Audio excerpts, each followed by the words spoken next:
Sidang putusan terhadap Iwayan Luwes alias Mangku Luwes di Pengadilan Negeri Bangli berlangsung dengan pengamanan ketat pada Kamis 13 November 2025.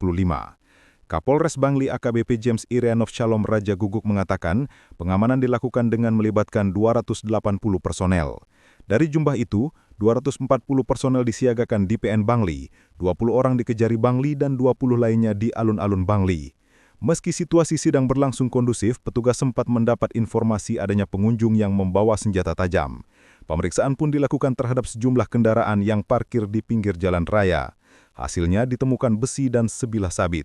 Barang tersebut langsung diamankan.